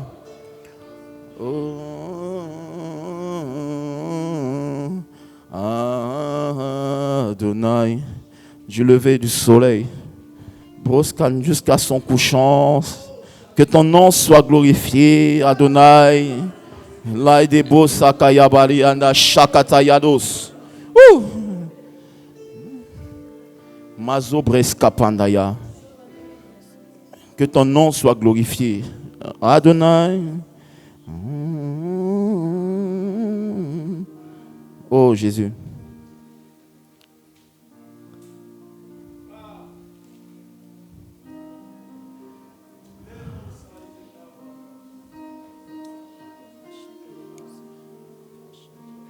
Regardez, lorsque Dieu nous donne une parole de sa bouche, c'est pour nous amener à être attentifs à la... Je reprends. Lorsque Dieu nous donne une parole de sa bouche, le but, c'est de nous amener à être attentifs à la voix de son cœur. Regardez dans la suite. Pardon. Nous avons vu au chapitre 9 que Dieu va parler d'une bénédiction particulière à Noé, n'est-ce pas?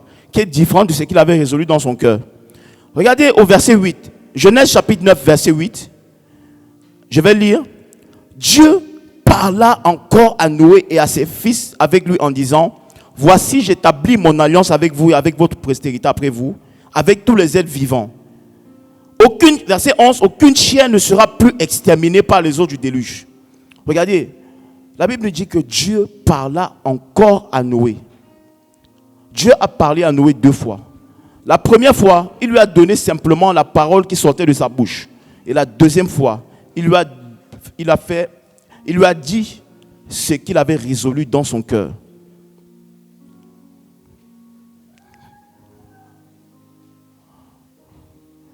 Écoutez,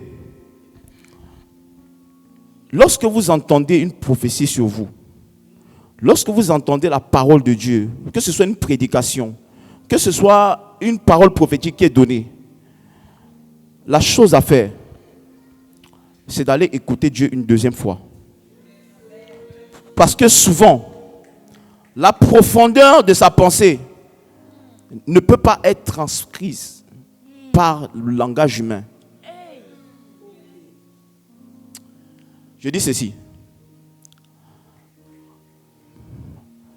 La profondeur de la pensée de Dieu pour nos vies est difficilement transcriptible dans un langage humain. C'est là une des raisons pour lesquelles le Seigneur va donner le don des langues. Parce que la Bible nous dit que nous avons la pensée de Christ. Et que nous ne savons pas ce qu'il convient de demander dans nos prières. Mais l'Esprit intercède pour nous par des soupirs, comment? Inexprimables. Dieu peut avoir un plan pour toi. Mais il ne peut pas te le dire. Parce qu'il n'y a pas de mot humain pour décrire le plan qu'il a formé pour toi. Si Dieu devait t'expliquer le chemin par lequel tu devais passer pour rentrer dans ton appel, tu ne croirais pas. Il n'y a pas de mot dans le dictionnaire pour décrire les voies de Dieu. Il n'y a pas de mot dans le dictionnaire pour décrire les voies de Dieu. Voilà pourquoi en général nous voyons le résultat, mais nous ne connaissons pas le chemin.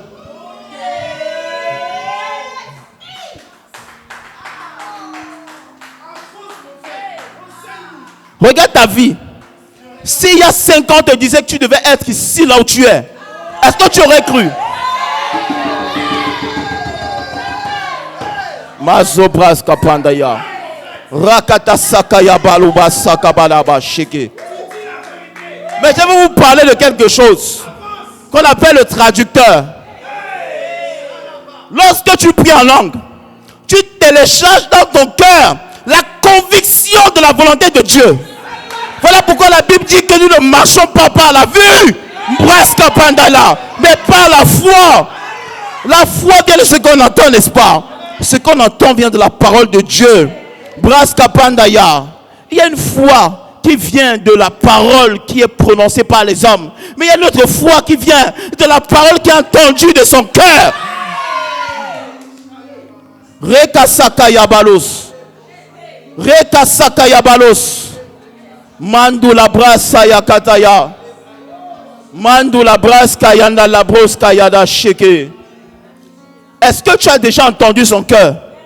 Est-ce que tu as déjà entendu son cœur? Est-ce que tu as déjà écouté les résolutions qu'il a qu'il a prises pour toi. Voilà pourquoi Jérémie à un moment donné doutait. Il va dire, ce sont des projets de paix que j'ai formés pour toi. Mais je ne peux pas te les expliquer. Je ne peux pas les saisir. Prends la résolution de marcher par la foi.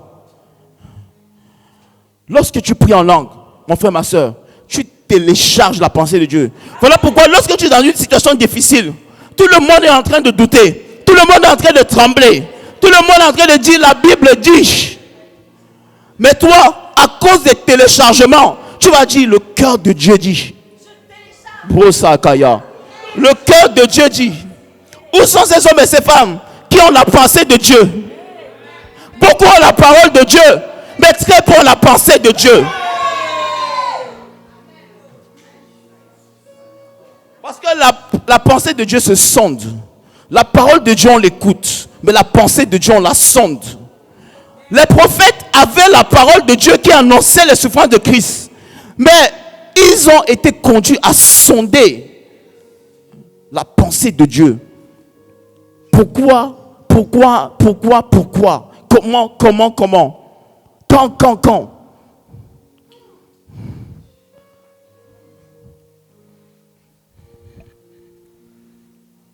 Alors, voici, je donne 3 choses à pratiquer pour être agréable à Dieu, pour arriver à tirer des paroles du cœur de Dieu, pour faire parler le cœur de Dieu.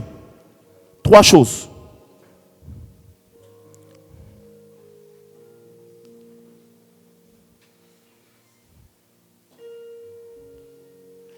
La première des choses, c'est la foi.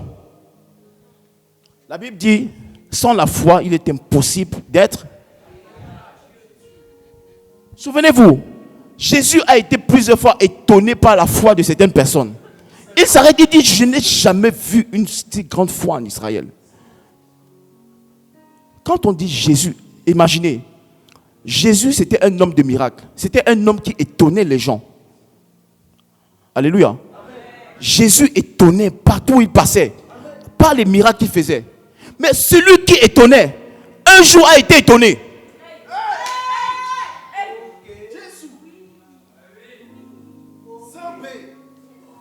Celui qui étonnait par les miracles a été étonné. Comment? Par la foi. Le centenier, Jésus fut étonné. Je n'ai jamais vu une si grande foi en Israël. Mon frère, ma soeur, est-ce que tu sais que tu peux étonner Jésus?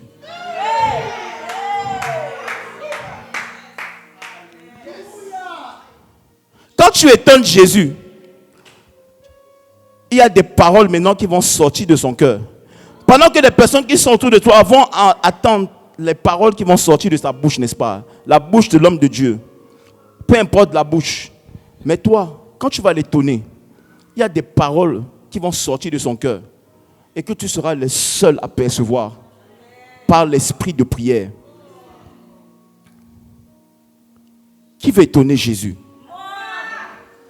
Mon frère, prendre la décision d'étonner Jésus, c'est accepter les souffrances par lesquelles il nous fait passer.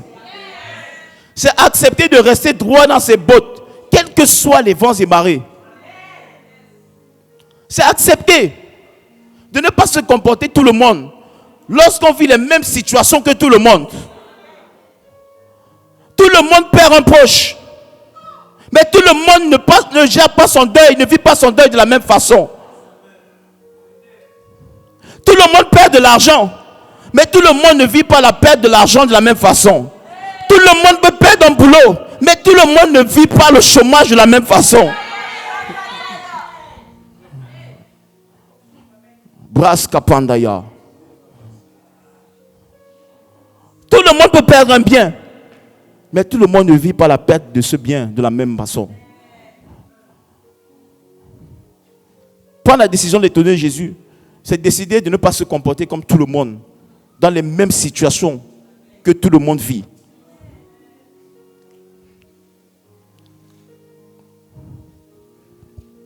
Je disais, la première des choses pour être agréable à Dieu, c'est la foi. La deuxième chose, c'est la louange. Vous aimez la parole? Hébreux 13, verset 15 à 16. Hébreux 13, verset 15 à 16. On va bientôt terminer. Hébreux 13, verset 15 à 16. Par lui, offrons sans cesse à Dieu un sacrifice de louange, c'est-à-dire le fruit des lèvres qui confessent son nom. La suite. Et n'oubliez pas la bienfaisance et la libéralité, car c'est à de tels sacrifices que Dieu prend plaisir. Ok, écoutez bien. Il faut lire ce verset avec attention. Quand vous lisez ça, à la première lecture, vous pensez que c'est seulement la libéralité, la bienveillance auquel Dieu prend plaisir. La bienfaisance, la libéralité. Mais il a parlé de 3 types de sacrifices. Premièrement, la louange. Deuxièmement, la bienfaisance. Et troisièmement, la libéralité. Il dit c'est à de tels sacrifices que Dieu prend plaisir. Est-ce que vous savez à quel point, lorsqu'un enfant de Dieu se met à louer son Seigneur, ce qui se passe dans son cœur? Est-ce que vous savez ce qui se passe dans le cœur du Père lorsque ses enfants se mettent à le louer? Est-ce que vous savez qu'il y a des résolutions, il y a des décrets que Dieu prend dans son cœur pendant que nous le louons? Toi, tu te dis que tu as dû chanter, mais pendant que tu chantais, il a décidé quelque chose dans son cœur. La Bible nous dit que Paul et Silas étaient en prison. Au milieu de la nuit, ils étaient en train de louer Dieu. My God. On lui dit tout à coup, des anges sont venus. Et les portes de la prison se sont ébranlées. Parce que pendant qu'il louait, Dieu a senti quelque chose d'agréable dans son cœur. Et la parole qui est sortie, c'est libérez-les. Libérez-les. Je vais vous dire quelque chose. Est-ce que vous savez que un homme peut précipiter sa mort par ses mauvaises actions? Alléluia. L'Ecclésiaste va dire, ne sois pas méchant à l'excès. Veux-tu précipiter ta mort? Amen. Je vais vous dire quelque chose. Tu peux précipiter une bénédiction par la louange.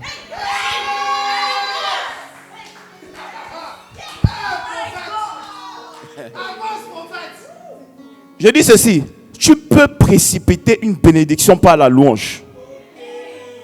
Ceux qui ont l'habitude de louer Dieu, il y a des choses qui vous sont arrivées, vous vous êtes dit c'est normal. Mais c'était précipité. Vous allez voir que, regardez, je vous mets à l'épreuve. Les personnes qui ont l'habitude de louer Dieu, ce sont les personnes qui avancent très vite dans la vie. Je rembobonne. Les personnes qui ont l'habitude de louer Dieu, ce sont les personnes qui avancent plus vite que les autres. Examinez-vous. Examine ta progression. Examine ta croissance sociale, ta croissance spirituelle. Et compare avec ta façon de louer Dieu. Et tu verras qu'il y a un rapport entre l'accélération et la louange.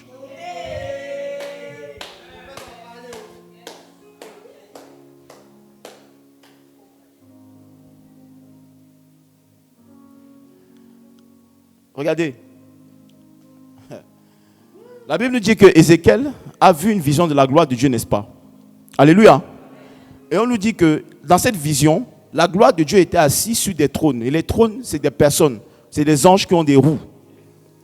La gloire de Dieu, Ézéchiel chapitre 1, était assise sur des trônes, n'est-ce pas? Il nous dit que Ézéchiel a vu un char, des chars avec des roues. Et les roues allaient partout où l'esprit les poussait à aller. Si l'esprit leur disait d'aller à gauche, ils allaient. Si l'esprit leur disait d'aller à droite, ils allaient. Vous savez ce qui se passe lorsque quelqu'un a l'habitude de louer Dieu. Pendant qu'il chante, il y a quelque chose qui se passe. La Bible nous dit que l'esprit poussait ses anges à aller dans une certaine direction. Et tous allaient dans la direction. La louange a la capacité de changer la direction de l'arche. Parce que la louange, lorsqu'elle est agréable à Dieu, va amener l'esprit à faire pousser, changer la direction de la gloire de Dieu. Regardez, lorsque David transportait l'arche de chez les Philistins vers la cité de David, qu'est-ce qui s'est passé? Il jouait toutes sortes d'instruments devant. Parce qu'il savait que le mouvement de l'arche devait être accompagné par la louange. Allô? Le mouvement de l'arche est toujours accompagné par la louange. Donc, si tu veux mouvoir Dieu dans ta vie, la chose à pratiquer régulièrement, c'est de le louer. Alléluia. Vous savez, moi je peux passer tout un culte, je préfère ne pas prêcher. On va chanter jusqu'à la fin. Amen.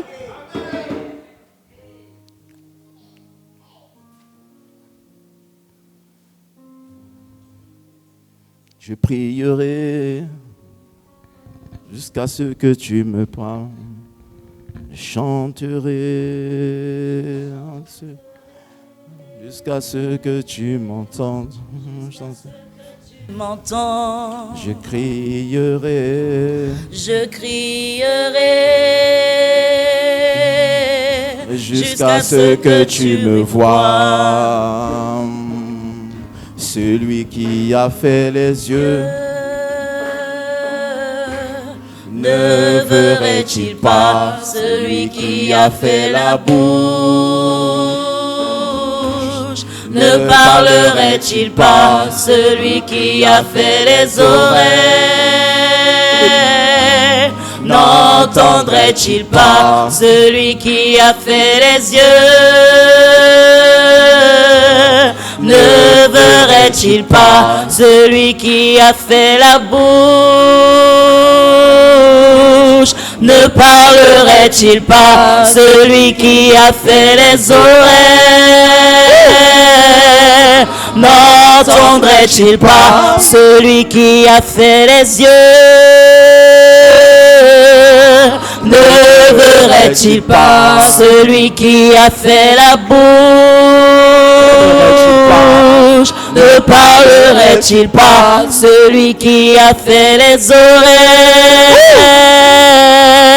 n'entendrait-il pas? Je chanterai jusqu'à ce que tu descendes. Je chanterai jusqu'à ce que tu descendes. Je chanterai jusqu'à ce que tu descendes. Je chanterai jusqu'à ce que tu descendes. Moi je chanterai jusqu'à ce que tu descendes. Je chanterai jusqu'à ce que tu descendes. Hey. Je prierai jusqu'à ce que tu me parles. Je prierai jusqu'à ce que tu me parles. Je prierai jusqu'à ce que tu me parles. Je prierai jusqu'à ce que tu me parles. Et moi j'adorerai.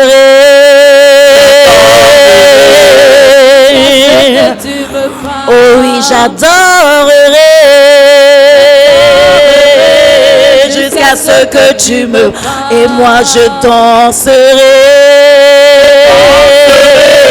jusqu'à ce que tu me parles. Oh moi je danserai jusqu'à ce que tu me parles. Oh oui, je chanterai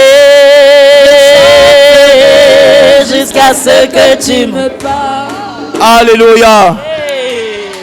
On va terminer par ce qui est parfait. Le temps est avancé. Alors, ce qui est parfait. Donc, vous avez compris. Faire ce qui est agréable. la foi, j'ai donné 3 choses. Il peut en avoir plus. Hein. Je vous invite à méditer. Vous allez trouver dans les Écritures beaucoup de choses qui sont agréables à Dieu. Donc j'ai parlé de la foi, de la louange, de la bienfaisance et de la libéralité. Voilà, vous avez déjà été beaucoup enseigné sur la libéralité, je ne vais pas revenir dessus. Parlons de ce qui est parfait. Alors, c'est quoi ce qui est parfait? Une œuvre est parfaite lorsqu'elle est faite comme Christ l'aurait fait. Je reprends. Une œuvre est dite parfaite lorsqu'elle est faite comme Christ l'aurait fait. Et comme vous le savez, tout ce que Christ a fait, il a fait par amour. Tout ce que Christ a fait, il a fait par amour. Quelqu'un peut faire une bonne œuvre, mais s'il ne la fait pas avec amour, il ne peut pas atteindre la perfection. Parce que tout ce que Christ a fait, il a fait par amour. Donc la perfection, c'est de faire une œuvre, de faire des choses comme Christ l'aurait fait. La Bible dit dans Colossiens 3, verset 14, que l'amour est le lien de la perfection. Colossiens 3, verset 14. L'amour est le lien de la perfection. Donc on ne peut pas atteindre la perfection sans amour. Amen. Et comment se manifeste l'amour? Alors, pour comprendre comment se manifeste l'amour, il faut prendre simplement Christ comme exemple. Et une particularité, nous sommes dans le livre de Philippiens, n'est-ce pas? Vous allez voir comment Christ a manifesté son amour. Et je vais terminer par là. Philippiens 2. Philippiens 2. Tu peux lire du verset 1 au verset 8. Si donc il y a quelque consolation en Christ, s'il y a quelque soulagement dans la charité, s'il y a quelque union d'esprit, s'il y a quelque compassion et quelque miséricorde, rendez ma joie parfaite, ayant un même sentiment, un même amour, une même âme, une même pensée. Ne faites rien par esprit de parti ou par vaine gloire, mais que l'humilité vous fasse regarder les autres comme étant au-dessus de vous-même. Que chacun de vous, au lieu de considérer ses propres intérêts, considère aussi ceux des autres. Ayez en vous les sentiments qui étaient en Jésus-Christ, lequel, existant en forme de Dieu, n'a point regardé comme une proie à arracher, d'être égal avec Dieu, mais s'est dépouillé lui-même en prenant une forme de serviteur, en devenant semblable aux hommes, et ayant paru comme un simple homme, Amen. Il s'est humilié. Amen. Ici, l'apôtre Paul dit, et il exhorte à avoir les sentiments qui étaient en Christ, n'est-ce pas? D'avoir le même amour qui était en Christ. Il va expliquer quel est le type d'amour qui est en Christ. Il va dire ceci. Christ n'a pas regardé à ses intérêts, mais il s'est mis au service des autres.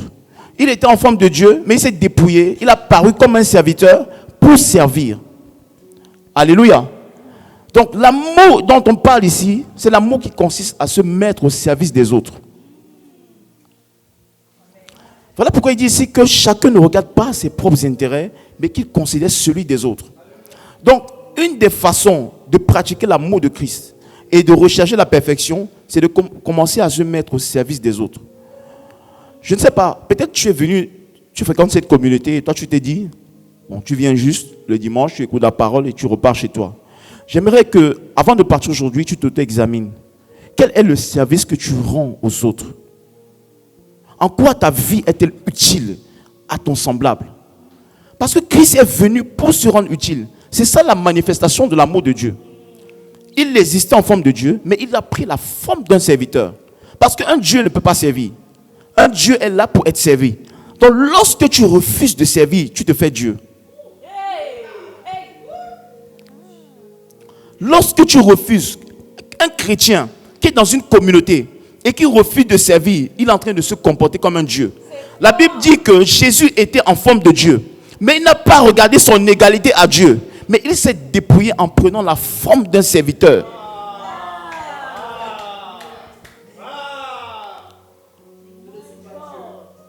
Braska Pandaya. Est-ce qu'il y a des dieux ici? Que le Seigneur vous dépouille. Que le Seigneur nous dépouille. Et vous savez comment on atteint la perfection? Comment Christ a atteint la perfection? Regardez le verset 9. Ma soeur, lis le verset 9 à 10, s'il te plaît. C'est pourquoi aussi Dieu l'a souverainement élevé et lui a donné le nom au-dessus de tout nom, afin qu'au nom de Jésus, tout genou fléchisse dans les cieux, sur la terre et sous la terre, et que toute langue confesse que Jésus-Christ est Seigneur, à la gloire de Dieu le Père. Écoutez, on nous dit que Jésus-Christ s'est dépouillé, s'est abaissé, n'est-ce pas, en prenant la forme de serviteur. Et comment Dieu l'a récompensé? Dieu l'a souverainement élevé. C'est-à-dire, Dieu l'a amené à la perfection, de telle manière que toutes choses lui sont soumises, dans les cieux, sur la terre et sous la terre, n'est-ce pas? La perfection, c'est quoi?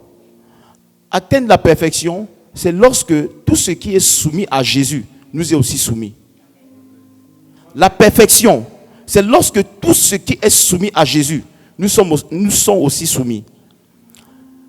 Regardez, la dernière chose qui va être soumise à Christ, c'est quoi? Alléluia. La mort. Donc, nous atteindrons la perfection lorsque notre corps corruptible aura revêtu l'incorruptibilité. Mais avant d'atteindre cette étape, il y a beaucoup de choses sur cette terre qui sont soumises à Christ, mais qui ne sont pas soumises aux hommes. Parce que les hommes eux-mêmes refusent de se soumettre. Avant que Christ atteigne la perfection, au point où toutes choses lui sont soumises, il a fallu que lui-même, il s'abaisse, qu'il se mette au service des autres. La Bible nous dit que Dieu l'a souverainement élevé afin qu'au nom de Jésus, tout genou fléchisse dans les cieux, sur la terre et sous la terre. Mais pour ça, il a fallu qu'il paraisse comme un serviteur, qu'il se dépouille. Mais nous voulons l'autorité du nom de Jésus, mais nous refusons de se soumettre les uns aux autres. C'est contradictoire. L'expérience de l'autorité du nom de Jésus dépend de notre capacité à nous soumettre les uns vis-à-vis des autres. L'expérience de l'autorité du nom de Jésus dépend de l'expérience de la soumission les uns vis-à-vis des autres. Du niveau de soumission que nous manifestons les uns vis-à-vis des autres. La Bible dit que Dieu résiste aux orgueilleux, mais il fait grâce aux humbles. Regardez, si vous voyez un orgueilleux, dites-vous que vous voyez un homme dépourvu d'autorité. Si vous voyez un orgueilleux, dites-vous que vous avez vu un homme dépourvu d'autorité. La Bible dit que Dieu résiste aux orgueilleux. Imaginez, quelqu'un à qui Dieu résiste.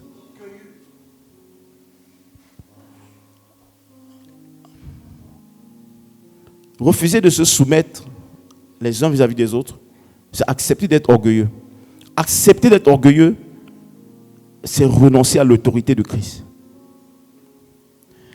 Souvenez-vous des 7 fils de Séva.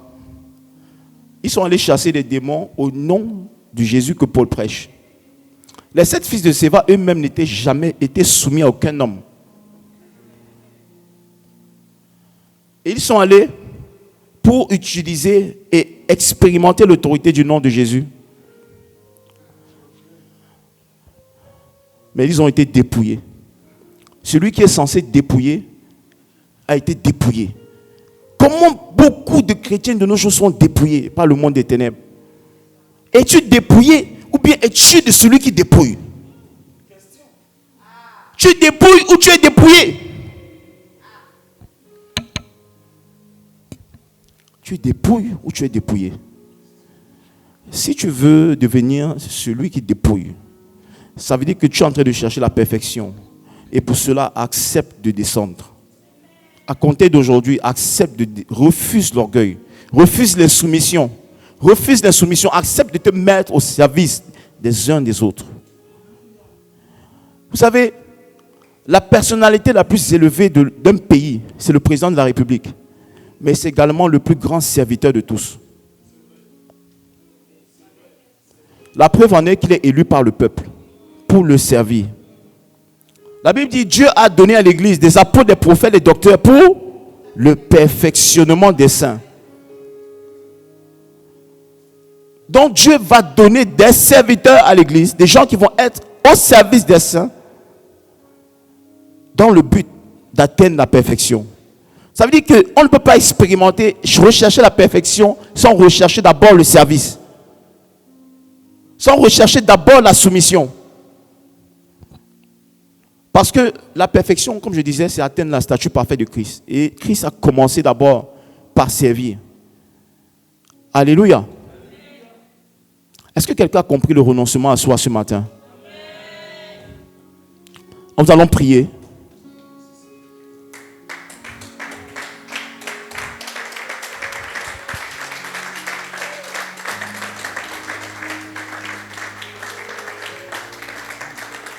Merci Jésus. Tous les anges louent sa sainteté. L'univers crie sa majesté. Tu vas prier avec moi. Dans tout ce que tu as compris. Si tu reconnais que tu es encore dans des œuvres mauvaises, prends la résolution aujourd'hui de rechercher à faire ce qui est bon. Examine-toi, rentre au fond de toi. Est-ce que tu habitais encore dans des œuvres mauvaises? Aujourd'hui, le Saint-Esprit te donne l'opportunité de rechercher ce qui est bon.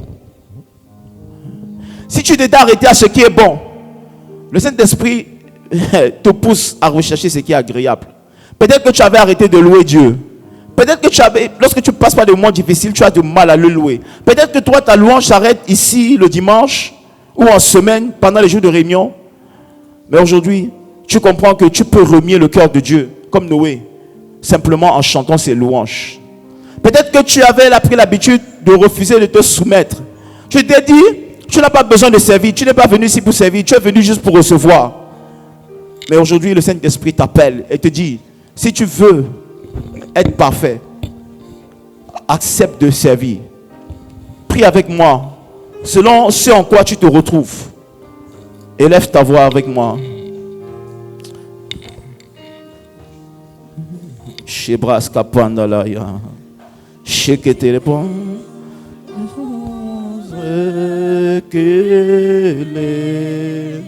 Ah Seigneur Jésus, devant l'œuvre de la croix, hey, devant l'agneau immolé,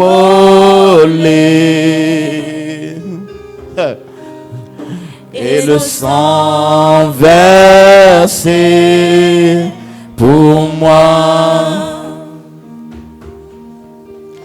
Les ténèbres ont reculé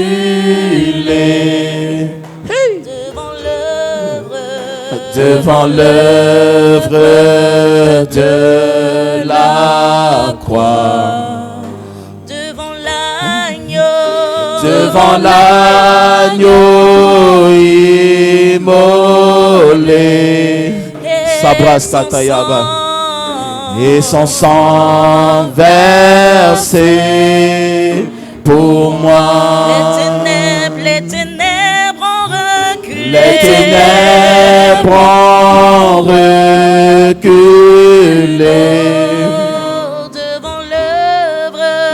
devant l'œuvre de la croix. Devant l'agneau immolé, Et son sang versé pour moi. Et son sang versé pour moi. Oh, tous les anges louent sa sainteté. L'univers entier L'univers crie sa majesté. Oh, chantons gloire et puissance. Force et louange. Force et louange. À l'agneau. Immolé. Oh, chantons tous les anges louent sa sainteté. L'univers entier. L'univers crie sa majesté. Oh, chantons gloire. Chantons gloire et puissance. Force et louange. force et louange. À l'agneau, à l'agneau, immolé. Chantons gloire à l'agneau, à l'agneau, à l'agneau, immolé.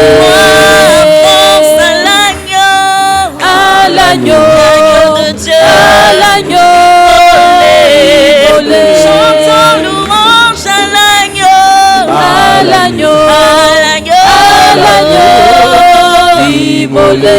victoire, gloire à l'agneau, à l'agneau, À l'agneau, immolé. chantons force et puissance, à l'agneau, à l'agneau, immolé.